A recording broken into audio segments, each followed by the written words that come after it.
तो हम लोग ने ये देखा था न्यूरॉन्स को। न्यूरॉन्स में ऊपर का पार्ट जो रहता था उसे साइटोन कहते थे, इसमें डेंड्राइट होता था और पूरा एक सेल है, ये पूरा एक कंप्लीट सेल है। तो सेल की मेन बॉडी है ये, इसलिए हम इसे सेल बॉडी कहते हैं, साइटोन कहते हैं। जो इसमें से फाइबर्स निकलते हैं उन्हें डेंड्राइट कहते हैं। इसके अंदर ही न्यूक्लियस होता है और साइटोप्लाज्म प्रेजेंट रहता है, ठीक है। और इसके आगे जो नोट्स निकलती है उन्हें हम बोलते हैं नोट्स ऑफ रेनवीर। नेक होती है और उससे नोट्स ऑफ रेनवीर निकलती हैं। सारी नोट्स ऑफ रेनवीर पर ये दो शीट्स प्रेजेंट रहती हैं, दो मेम्ब्रेन प्रेजेंट रहती है। जो एक होती है माइलिन शीट बाहर की और अंदर की होती है न्यूरिलेमा। न्यूरिलेमा का काम रहता है रीजनरेशन का, यानी अगर ये टूट फूट जाएगी यहाँ से एक्सॉन, तो ये एक्सॉन को दोबारा जनरेट कर लेगी।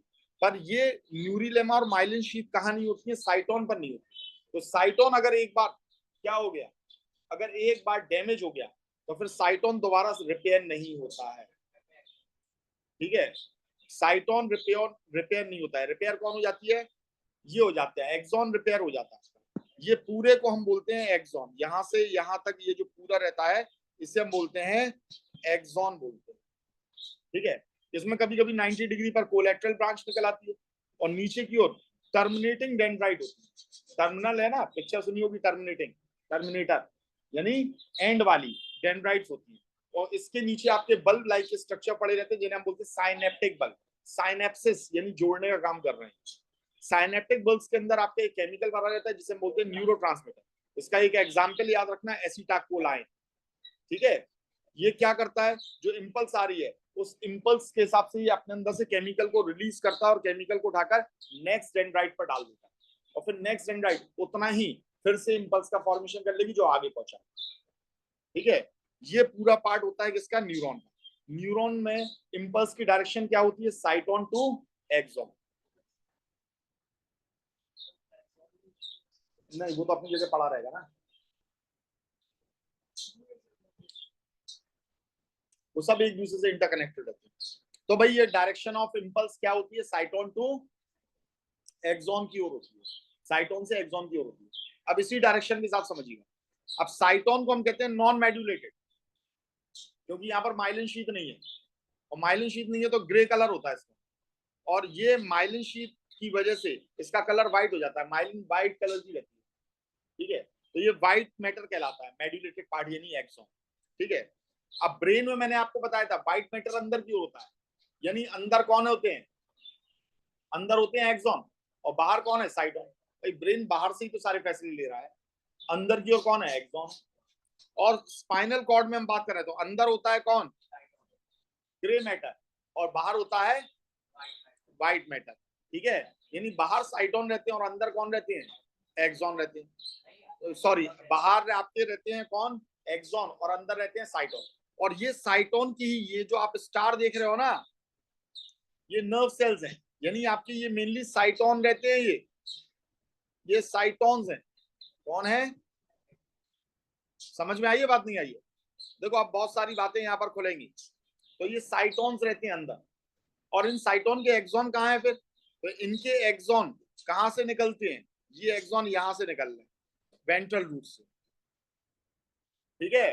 यानी बनी बात है, वेंट्रल रूट से कौन निकलनी है? Motor nerves. मोटर नर्व्स क्या करती हैं? इंपल्स को ले जाती हैं किसकी ओर? इफेक्टर ऑर्गन की ओर। इफेक्टर ऑर्गन की ओर ले जाती है। तो इनके साइटोन्स कहाँ मौजूद रहते हैं? अंदर, इसलिए यहां पर ये ऐसी जाती है। अच्छा देखो, सेंसरी ऑर्गन से कौन सी नर्व्स लेकर आती हैं? सेंसरी नर्व्स लेकर आती हैं इम्पल्स को। तो उनका साइटोन कहाँ होना चाहिए? बाहर की ओर। कहाँ की ओर? तो इनका जो साइटोन रहता है वो साइटोन यहाँ भरा रहता है, यहाँ साइटोन, ये साइटोन मौजूद है। और इसी साइटोन की वजह से ये पार्ट स्वेलिंग पार्ट हो जाता है, यानी ये गैंग्लियन का फॉर्मेशन करता है। और फिर इनका एक्सॉन कहाँ आता है? इनका एक्सॉन अंदर की ओर आता है। अंदर आएगा, अंदर आएगा, और अंदर आकर ये मैसेज किसे देगा? स्पाइनल कॉर्ड को। स्पाइनल कॉर्ड एक एक्शन बनाएगा, और एक्शन बनाकर किसे देगा? मोटर नर्व्स को। कहा इस एक्शन को ले जाने के लिए? इफेक्टर ऑर्गन तक। तो यहां पर ही आपकी क्या पाई जाती है? एक पाए जाते हैं इंटर न्यूरॉन्स। क्या पाए जाते हैं? तो ये इंटर न्यूरॉन्स का क्या काम रहता है? इन सेंसरी नर्व्स को या न्यूरॉन्स को मोटर न्यूरॉन से जोड़ना, किससे जोड़ना? मोटर न्यूरॉन से जोड़ने का काम। ये काम किसका रहेगा बेटा? इंटर न्यूरॉन्स का रहेगा। नर्व नहीं होती है, इंटर नर्व्स नहीं होते, इंटर न्यूरॉन्स होते हैं, इनसे जोड़ने का काम। समझ में आ गई बात? नहीं आई? ठीक है, तो उसे अपन बोलते हैं, जैसे यहां से ये आया, कौन आया भैया? Sensory nerve. और ये क्या है भैया? मोटर नर्व है। तो जोड़ने का काम कौन कर रहा है भैया? इंटर न्यूरॉन कर रहा है। इसे जोड़ने का काम इंटर न्यूरॉन कर रहा है, जो कहां मौजूद होता है? सीएनएस के बीच वाले पार्ट, इंटर न्यूरॉन। ठीक है, समझ में आ गई बात अच्छे से कि नहीं आई है? तो देखो, डोर्सल रूट पर ये गैंग्लियन क्यों बन रहा है? क्योंकि वहां पे साइटोन्स प्रेजेंट है, और साइटोन बाहर किसके रहते हैं? सेंसरी, सेंसरी नर्व के। तो देखो, डोर्सल रूट में कौन सी चीजें अंदर एंटर करती हैं? सेंसरी नर्व्स एंटर करती हैं। कहां से? डोर्सल रूट से। और वेंट्रल रूट पे गैंग्लियन क्यों नहीं होता है? क्योंकि वहां से क्या होता है? मोटर नर्व्स निकलती है। और हमेशा इंपल्स कहां से कहां चलेगी भाई? यहाँ इंपल्स बाहर जा रही है, यहां से इंपल्स क्या हो रही है? ये बाहर की ओर जा रही है, ये इंपल्स, और बाहर की ओर जा रही है, तो हमेशा इंपल्स कहां से कहां चलती है? Cyton to axon. तो इसका साइटोन अंदर ही तो रहेगा, मोटर नर्व्स का साइटोन अंदर ही तो रहेगा। इंपल्स कहां से कहां चल रही है? साइटोन से, कस के बोलो बेटा, साइटोन से एक्सोन की ओर। तो इसका साइटोन बनी बात है अंदर की ओर रहेगा। और यहां इंपल्स कहां से कहां आ रही है? सेंसरी ऑर्गन से स्पाइनल कॉर्ड की ओर आ रही है। तो बनी बात है इनका साइटोन बाहर की ओर रहेगा, और बाहर की ओर रहेगा, इसीलिए आपका ये सॉइलिंग पार्ट यहाँ पर बनाएंगे, जिसे हम क्या कहते हैं? गैंग्लियन कहते हैं। यहाँ साइटोन्स की गैंग जमा हो जाती है, तो गैंग्लियंस कहा जाता है। तो इसीलिए डोर्सल जो रूट रहती है उसमें गैंग्लियन रहता है, लेकिन वेंट्रल रूट में गैंग्लियन नहीं रहता है। उम्मीद है समझ में आ गया होगा अच्छे से। तो इनकी लोकेशन याद रखना। डोर्सल रूट में क्या रहेगा? सेंसरी न्यूरॉन या सेंसरी नर्व। और वेंट्रल रूट से क्या निकलेगा? Motor nerves. ठीक है बेटा, बोला करो, अगर बोलोगे नहीं तो कोई चीज समझ में नहीं आए। ठीक है, बोला करो।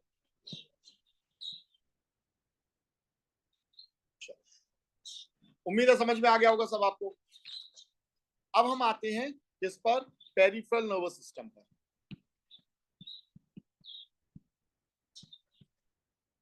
तो ये हमारा सेंट्रल नर्वस सिस्टम निपट गया, और पेरिफेरल नर्वस सिस्टम में हमारा कौन आता है? तो मैंने आपको बताया था पेरिफेरल नर्वस सिस्टम में नर्व्स ही आती है, तो नर्व्स मैंने आपको पढ़ा दिया है। अब नर्व्स की मुझे टाइप्स बतानी है आपको पेरिफेरल नर्वस सिस्टम में। नर्व्स की फंक्शनल यूनिट कौन होता है? न्यूरॉन्स। न्यूरॉन्स कितने टाइप के होते हैं? कौन कौन से? सेंसरी न्यूरॉन्स, मोटर न्यूरॉन्स और इंटर न्यूरॉन्स। नर्व्स कितने टाइप की होती हैं? 3 टाइप की। कौन कौन सी? नर्व्स कौन सी होती हैं? कौन कौन सी टाइप की होती हैं? मोटर नर्व्स, मिक्स नर्व्स, और सेंसरी नर्व्स। सेंसरी नर्व्स से सिर्फ सेंसरी न्यूरॉन्स होते हैं, मोटर नर्व्स से सिर्फ मोटर न्यूरॉन्स होते हैं। मिक्स नर्व में दोनों न्यूरॉन्स होते हैं, सेंसरी और मोटर। तो कोई इंटर न्यूरॉन की कोई नर्व नहीं होती है। इंटर न्यूरॉन सेपरेटली पड़े रहते हैं स्पाइनल कॉर्ड और ब्रेन के अंदर। ठीक है, उनकी कोई नर्व नहीं बनती है। समझ में आ गई बात? तो पेरिफेरल नर्वस सिस्टम क्या होता है? तो it is the system of nerves and is consist of 2 types of nerves. It is a system of nerves and consists of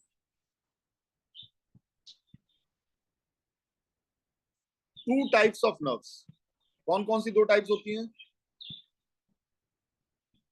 तो एक होती है आपकी क्रेनियल नर्व्स और दूसरी होती है स्पाइनल नर्व्स। क्रेनियल नर्व्स और एक होती है स्पाइनल नर्व्स। ठीक है, क्रेनियल नर्व्स क्या होती हैं? What are cranial nerves?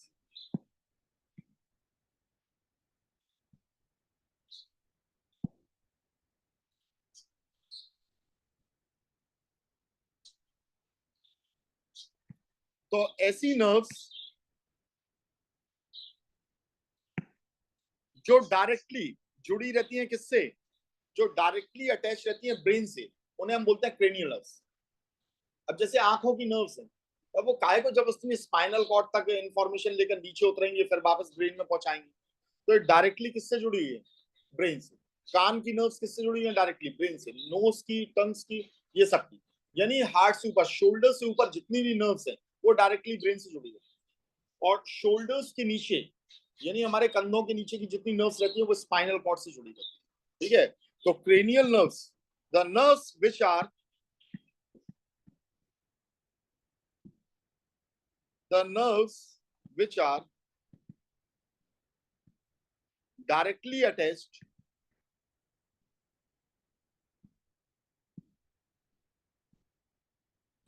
to brains are termed as, उन्हें क्या बोलेंगे, क्रेनियल नर्व्स। क्रेनियल बोन मालूम है ना आपको, सिर की जो बोन रहती है, जो सर पर जो आपकी बोन है जिसके अंदर ब्रेन प्रोटेक्टेड रहता है, उसे क्रेनियल बोन कहते हैं।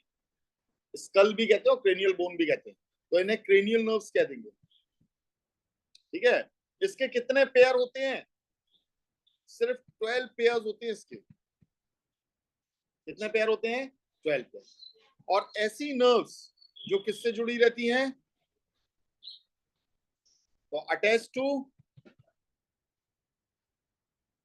तो आगे का लिख लेना, है ना, कि the nerves which are attach to spinal cord.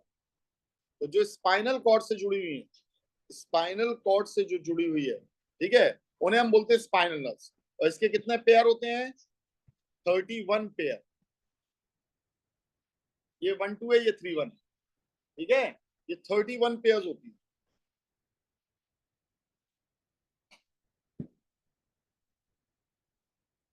इसमें से 8 होती है, 8 जो आपकी होती हैं वो होती है नेक रीजन में, नेक यानी गर्दन में। ठीक है, तो शोल्डर्स के नीचे का भी कहना बेकार है, क्योंकि नेक की भी आपकी स्पाइनल कॉर्ड में आ रही है, क्योंकि ब्रेन के जस्ट नीचे वाला पार्ट हो जाएगा। ठीक है ना, तो 8 होती है नेक रीजन में, और 12 होती है थोरेसिक रीजन में। थोरेसिक समझ गए हो, थोरेसिक मतलब होता है चेस्ट। थोरेसिक का मतलब क्या होता है, चेस्ट। ठीक है, तो चेस्ट में होती है कितनी, 12 होती हैं। 5 होती हैं लंबर रीजन में,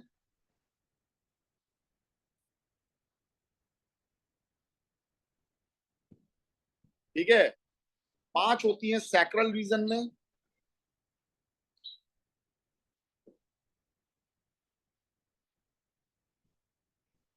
और एक पेयर होती है इन कोकाइजियल रीजन। कोकाइजियल रीजन क्या होता है, सबसे पहले तो मैं आपको ये बता दूं, जहां से आपकी टेल निकलती है, पहले टेल हुआ करती थी ना, अब वो धीमे धीमे क्या हो गई है, वेस्टिजियल ऑर्गन हो गई है, वो निकल गई है। ठीक है, तो वो उसे हम बोलते हैं कोकाइजियल रीजन। ठीक है, लंबर थोड़ा सा चेस्ट के नीचे आ जाता है, सैक्रल और नीचे आ जाता है, जहां पर हमारे अपने प्राइवेट पार्ट्स होते हैं। ठीक है, उसे हम बोल देते हैं सैक्रल। ठीक है, और 1 पेयर हो गई कोकाइजियल रीजन। तो इस तरीके से ये नर्व्स।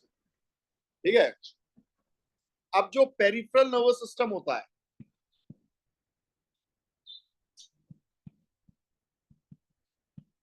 पेरिफेरल नर्वस सिस्टम, इसे फिर से हमने डिवाइड किया into 2 parts, is again divided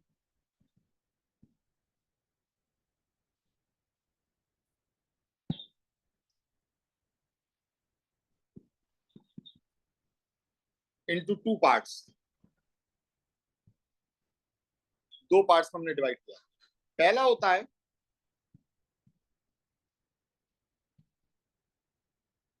somatic nervous system,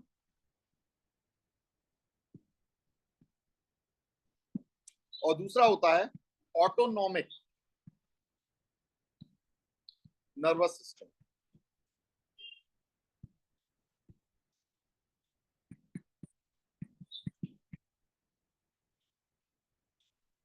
जो सोमैटिक नर्वस सिस्टम होता है, सबसे पहली बात तो पेरिफेरल क्यों काम में है, इसे पेरिफेरल नर्वस सिस्टम क्यों कहा?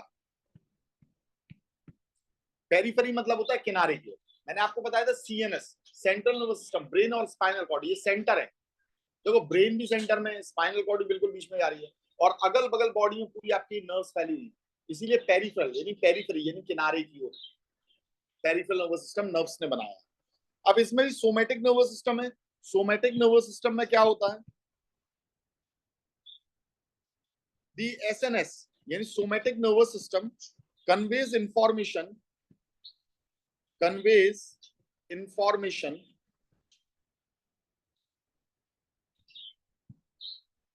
टू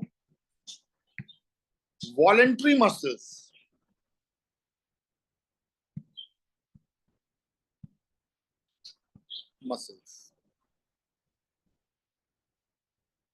ठीक है, जो वॉलेंट्री मसल्स यानी जो मसल्स हमारे कंट्रोल में होती हैं, उन तक आपकी ये इंफॉर्मेशन ले जाता है। कौन? Somatic nervous system. Motor neurons कहां पर ले जाती हैं? इफेक्टर ऑर्गन में ले जाती हैं। किसे? एक्शन को। किसके फॉर्म में? इंपल्स के फॉर्म में। एक्शंस को इंपल्स के फॉर्म में, माइन्यूट अमाउंट के फॉर्म में एक्शंस को ये ले जाती हैं, जो भी एक्शन उसने बनाया, जो भी करना। तो इसमें जितनी भी वॉलेंट्री मसल्स हैं, वॉलेंट्री मसल्स का मतलब होता है ऐसी मसल्स जो हमारे कंट्रोल में, जैसे हाथ की मसल, हम चाहे तो हाथ उठाए, चाहे तो नहीं उठाए। पैर की मसल्स, हम चाहे तो पैर उठाए, चाहे नहीं उठाए। ये हमारे कंट्रोल में, ये हमारे कंट्रोल में। बात समझ आई है? तो कंट्रोल में जो भी मसल्स हमारे कंट्रोल में, उन तक इंफॉर्मेशन पहुंचाने का काम किसका है? सोमैटिक नर्वस सिस्टम का है। और ऑटोनोमिक नर्वस सिस्टम जो रहता है, वो क्या करता है? जो इनवॉलेंट्री मसल्स होती है, जो हमारे कंट्रोल में नहीं है, जैसे हम चाहे कि हमारा दिल ना धड़के, भाई दिल को धड़काने में मसल्स भी तो काम आ रही है, क्या हम रोक लेंगे दिल को? अपने आप नहीं रोक पाओगे। ये इनवॉलेंट्री है, इनवॉलेंट्री है। छींक आना इनवॉलेंट्री एक्शन है।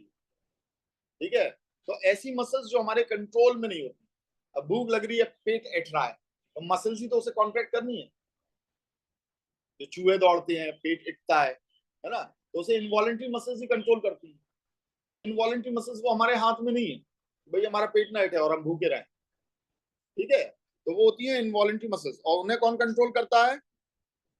ऑटोनॉमिक नर्वस सिस्टम, मसल्स को या एक्शन को। तो ऑटोनॉमिक नाम से ही मालूम चल रहा, ऑटोमेटिक जो अपने आप ही चीजें हो रही। तो ऑटोनॉमिक नर्वस सिस्टम,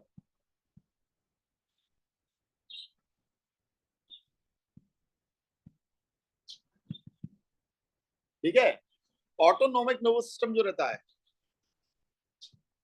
दी एएनएस कन्वेज इंफॉर्मेशन और कंट्रोल्स इनवॉलेंट्री एक्शंस। जो इनवॉलेंट्री एक्शंस होते हैं, जैसे आपको गुस्सा आ जाएगी तो आपकी सांस अपने आप बढ़ जाएगी। आप दौड़ोगे तो आपकी हार्ट बीट अपने आप तेज हो जाएगी, आप उसे स्लो नहीं कर पाओगे। कर रहे हो तो तुम चाहे इतना दौड़ ले। बात समझ आ रही है? ठीक है, तो ये सब जो आपकी रहती हैं, ये इनवॉलेंट्री होती हैं, इनवॉलेंट्री एक्शंस होती हैं। ठीक है, अब इसमें भी जो ऑटोनोमिक नर्वस सिस्टम होता है, एएनएस लिख दूं, समझ जाओगे ना? एएनएस, इसी को एएनएस कहते हैं। ऑटोनोमिक नर्वस सिस्टम होता है, is consist of a pair of chains of nerves and ganglia on either side of backbone. जो हमारी बैकबोन रहती है, उसके दोनों साइड पर नर्व्स की चेन जाती है, और गैंग्लिया, गैंग्लिया यानी वही स्वेलिंग वाला पार्ट, वो आपका वहां पर मौजूद रहता है। ठीक है, एंड इज ऑल्सो फर्दर सब डिवाइडेड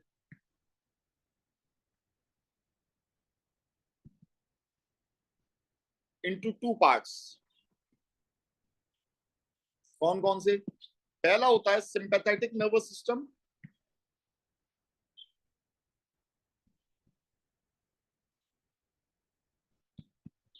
सिंपैथेटिक नर्वस सिस्टम, और दूसरा होता है पैरासिम्पैथेटिक नर्वस सिस्टम।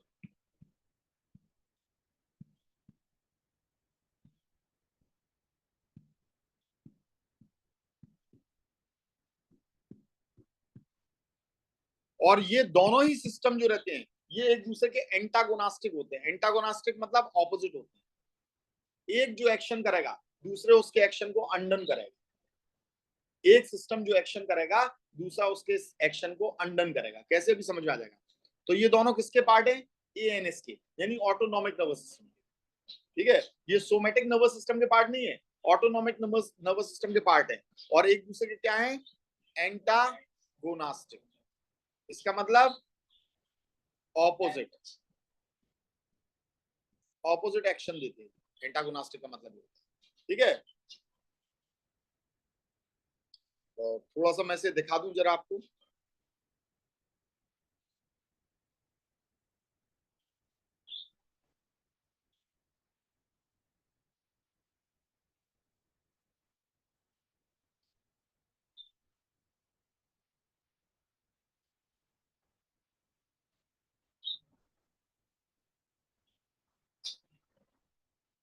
ऑटोनॉमिक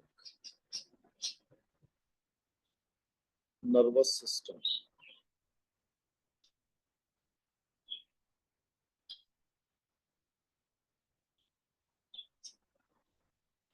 जैसे इसमें सबसे बढ़िया रहेगा आपका ये वाला।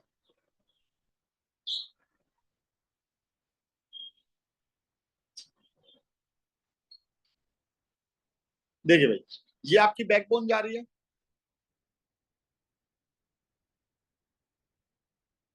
उम्मीद है दिखाई दे रहा होगा आपको, है ना। तो इसमें देखिए, एक सिंपैथेटिक नर्वस सिस्टम और एक क्या है? Parasympathetic nervous system. और ये दोनों ही मिलकर क्या बना रहे हैं? ऑटोनॉमिक नर्वस सिस्टम को बना रहे हैं। तो ब्रेन के दोनों तरफ ये आप देख रहे हैं, यहां पर ये इसके गैंग्लियंस जा रहे हैं, दिखाई दे रहे हैं, ये गैंग्लियंस है। और ये क्या जा रही हैं? ये नर्व्स जा रही है। ये नर्व्स किससे जा रही हैं? बैकबोन से जा रही है। ठीक है, जो आपका वर्टिब्रल कॉलम है उससे आपकी ये नर्व्स निकल रही हैं। और यहाँ पर ये इनके गैंग्लियंस भी है। गैंग्लियंस है तो इसका मतलब यहाँ पर क्या है? साइटोन्स प्रेजेंट है। कौन प्रेजेंट है? साइटोन्स यहाँ पर प्रेजेंट है। गैंग्लियन का मतलब ये होता है। ठीक है, और ये कंट्रोल करती हैं काफी सारी चीजों को। जो सिंपैथेटिक नर्वस सिस्टम है ये अराइज करता है तो किससे? From spinal cord between neck and waist region. Waist यानी नीचे तक का जो रीजन रहता है उससे आपका ये कंट्रोल करता है। ठीक है, while parasympathetic nervous system, parasympathetic system is located in two places, one anterior in head and neck, while other posterior in the sacral region. देखो, ये जो पैरासिम्पैथेटिक नर्वस सिस्टम है ये कहां से चालू हो रहा है? तो मैं इसे किस कलर से बना दूं कि आपको दिखाई देगा? ग्रीन कलर से। पैरासिम्पैथेटिक नर्वस सिस्टम कहां मौजूद है? सिर्फ यहां पर आप देख रहे हो, हेड के पीछे के पार्ट में। बात समझ आई है? और posteriorly in the sacral region. ये हो गया आपका सैक्रल रीजन। देखो लास्ट का जो रीजन है, यहीं पर इसके दो नर्व्स मौजूद रहती हैं। यहीं पर आपकी ये नर्व्स इसकी प्रेजेंट रहती हैं। किसकी? पैरासिम्पैथेटिक। और जो सिंपैथेटिक है वो यहाँ ये आपके नेक के नीचे वाले पार्ट से चालू होता है। ये यहां से चालू हो रहा है देखो, और ये कहां से चालू हो रहा है? यहां से चालू नहीं हो रहा है, यहां से चालू हो रहा है। समझ में आई है बात? यहां से आपका ये चालू होता है और यहां तक चलता है। यानी ये कहां से कहां चल रहा है? कहां से कहां चल रहा है भाई? नेक से वेस्ट रीजन तक। क्या भाई? सिंपैथेटिक नर्वस सिस्टम की कुछ नर्व्स हैं और पैरासिम्पैथेटिक नर्वस सिस्टम की कुछ नर्व्स हैं। पैरासिम्पैथेटिक की सिर्फ कहां से स्टार्ट होती है? दो ही जगह पर पाई जाती है। एक तो हेड के नीचे वाले पार्ट से निकलती है इसकी नर्व्स, और दूसरी सैक्रल रीजन से निकलती है। कहां से निकलती है? तो ये हो गया सैक्रल रीजन, यहां से निकलती है इसकी नर्व्स, ठीक है। एंड एंटीरियर ऑफ हेड, ये पोजीशन कहलाती है एंटीरियर ऑफ हेड, ठीक है। किसकी? पैरासिम्पैथेटिक की। किसकी? पैरासिम्पैथेटिक की। समझ में आ गई ये बात? नहीं आई? बोलो भाई, समझ में आ गई ये बात? सिंपैथेटिक की नर्व्स कहां मिलेंगी आपको? ये कहां मिलेंगी आपको भाई?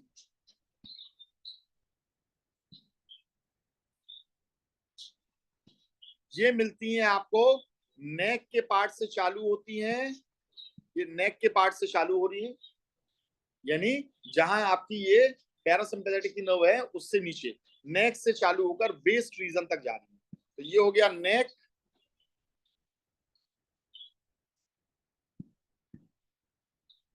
बीच नेक से चालू होती हैं और पूरे बेस रीजन। क्या हो रहा है? चल से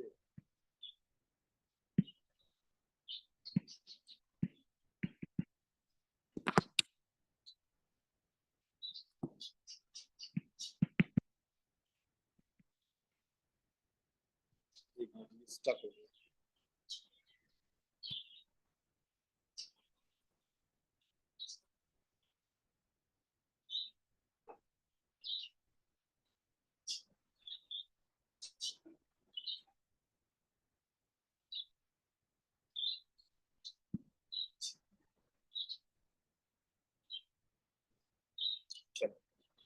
तो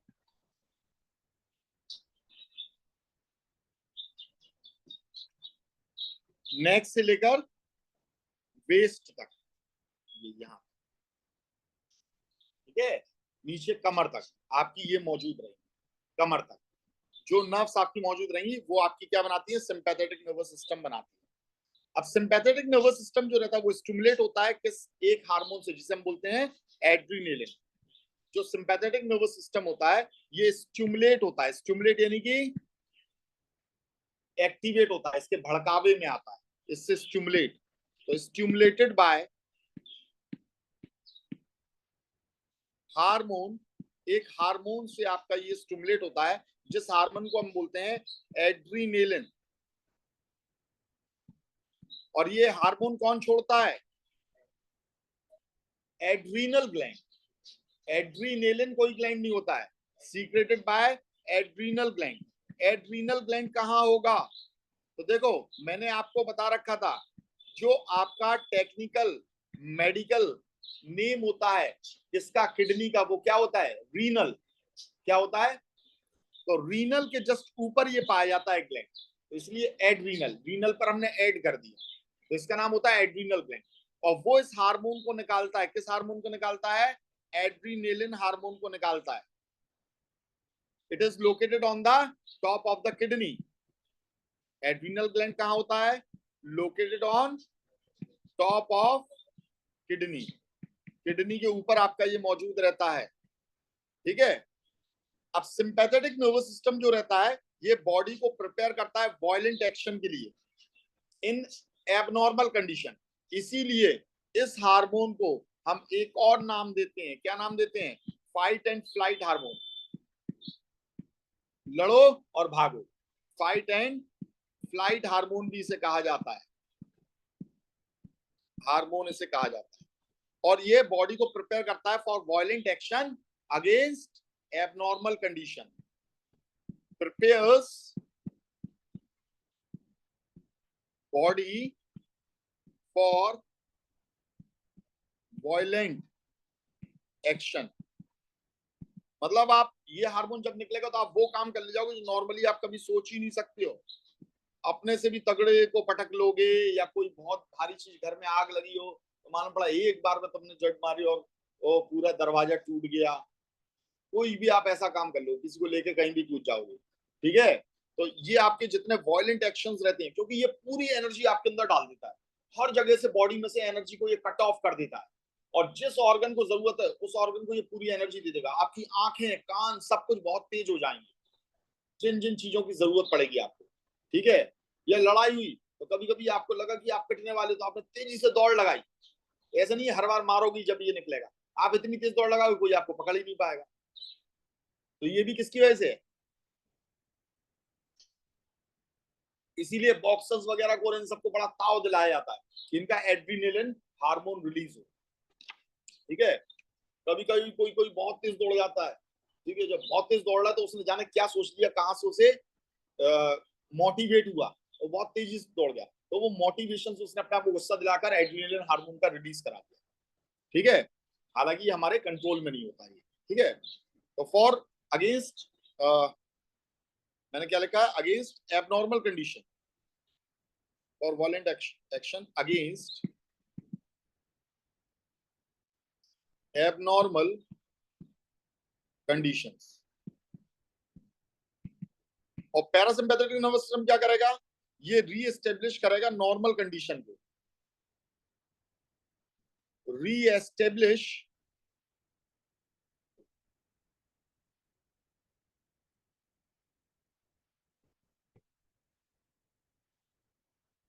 the normal condition.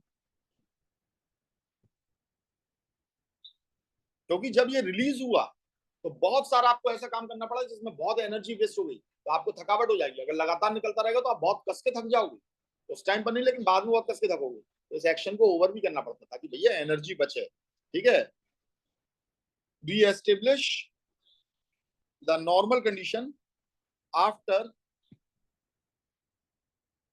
violent action is over, violent action is over। ठीक है, और ये क्या क्या एक्शन करेगा ये भी मैं अभी आपको समझाऊंगा। ठीक है, और इसे मैं कल समझाऊंगा कि ये भाई सिंपैथेटिक क्या क्या करेगा और पैरासिम्पैथेटिक क्या क्या करेगा। समझ में आ गई बात? Thank you.